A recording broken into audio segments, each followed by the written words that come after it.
Hello everyone, this is Fragona here and welcome to this video. As I promised in the previous video, we're gonna be optimizing CSGO.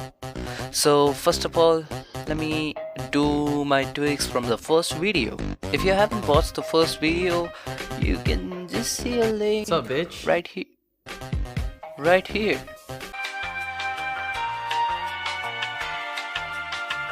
After we have done those tweaks, now let's go to the main optimizations. So before going into the in-game tweaks, I want to show you how to do the outer game tweaks.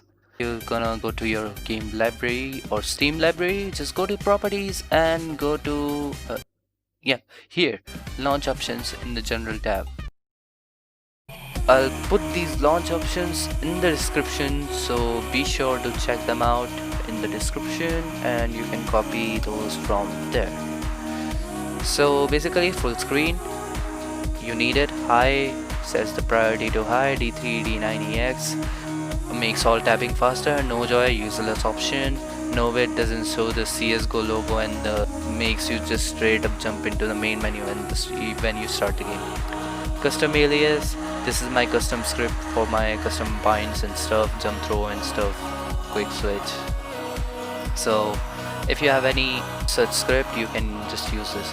Okay, so tickrate 128, and to comply with that tickrate, CL update rate 128, CMD rate 128. And these both options, interp and the interp ratio, if you have like a good internet, you can use this, or you can stick with the default values. However, when I use my mobile data, yes, I was a poor boy back then, so when I use my mobile data with my 30 FPS laptop, or laptop as many people may say, I use these options and I found those still really good. So CL force payload 1, the default value is 1, but we just put it in just in case. Okay, and these three options, people say they don't work now, but they worked for me. But it might be a placebo, again, placebo warning. So you may try those out and see if it makes any difference, these three. What we are going to do next is library, right click, manage, uninstall. What? Just kidding. We're gonna launch CSGO. So I'll be right back when I launch, when the game's load. Oh my god, I don't know how to speak.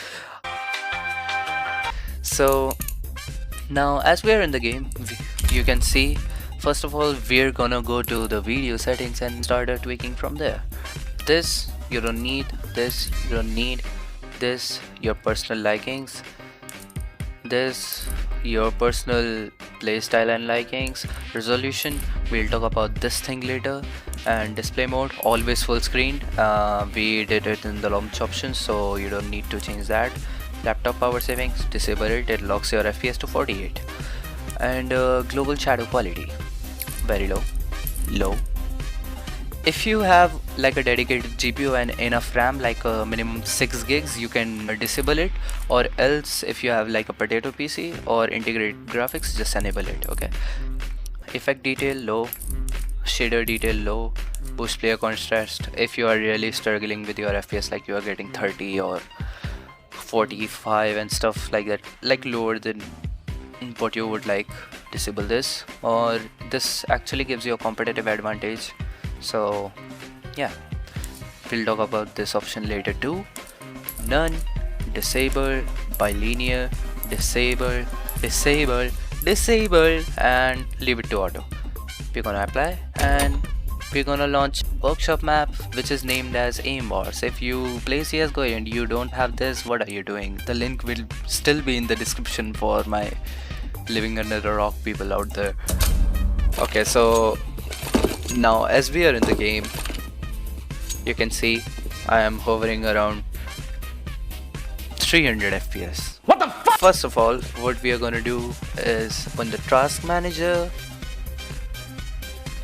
Okay, so we are in our task manager and we're gonna go to the performance tab, and if you have this screen, just press more details and go to the performance tab, and we are gonna go back to CSGO and just play a bit.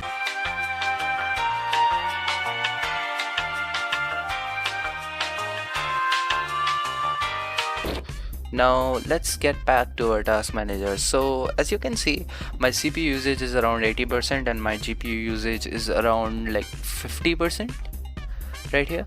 So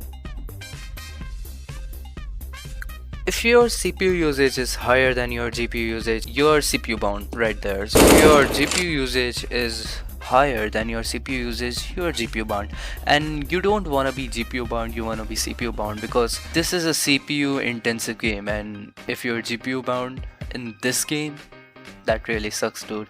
So what you're gonna do is go back to your settings, keep the same aspect ratio, and just lower this resolution one step back, which makes the CPU and GPU work equally, or GPU less, CPU more. So suppose mine was like 80% GPU and 80% CPU right there. So I will just move it a little back and wait for ages for it to change. Yeah, and it would work just fine for me. It's still better than not having FPS. Okay, so as you can see, our GPU usage lowered down quite a bit from 50% to 40%, and our CPU usage is still intact. So yeah, if you're being GPU bound, just lower your resolution, that's all. Also, just a note, you have to reset your brightness after you change any resolution. And the second option which we talked before was this one. So multicore rendering, what you have to do when you launch every map, every single map, you have to just disable it, apply changes, enable it, and apply changes. So what this does is, I don't know what it does. Yeah, I'm not joking. It just changes a bit of your texture filtering and shaders. For certain of my friends, it caused them to go like 10 or 20 FPS above their average frame rate. So depending upon your PC, this can give you a bit of FPS boost. The next step what we are going to be doing is limiting our FPS. I know that sounds bad and some people might click off and say that it's placebo. Just wait a bit, please wait a bit. Just hear me out, okay? So did you know that if you didn't do any FPS max 0, your FPS is limited inside of the game by default? Did you know that? Well, you might say no, it's not, because it clearly shows 200 there, and if it was limited it would be something like 60 or 144, right? Let me just tell you. You see what value is there? 400 and 124 menu.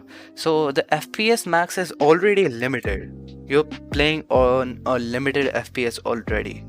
So if you're gonna do FPS max 0, it won't change anything. But what it will do for the lower refresh rate monitors like 60 Hz, 77 Hz, which mine is, and all the other 90, 144, it will just increase a bit of the delay. It is not equal to limiting your monitor refresh rate. The delay is still better, but delay is a delay and we don't want that. Okay, so what we are going to be doing is just walking around saying what our average frame rate is, like 200, and you might have to do it for every map. This depends on each and every map, that what FPS it will give you. Like the newer map give me around 100 FPS, and the older maps like Mirage and Inferno give me around like 250 to 300 FPS. So depends, yeah. For this specific map, see, suppose I'm in this map, my FPS is hovering around